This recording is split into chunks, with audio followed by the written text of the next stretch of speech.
السلام عليكم، كنتمنى تكونوا كاملين بخير وعلى خير. اليوم غادي نحضر معكم الترجله. هذه وقيتها دابا.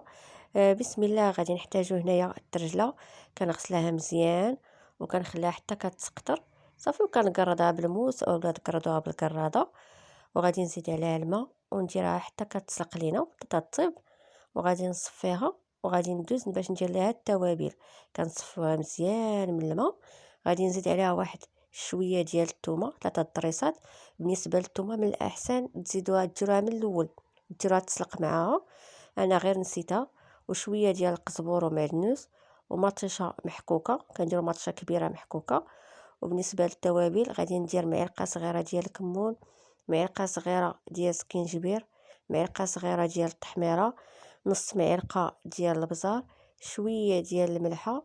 وغادي ندير زيت العود اللي هي الزيت البلديه، وغادي ندير كلشي على نار متوسطه حتى كيتشحر لينا. وغادي نزيد واحد الفلفله حاره.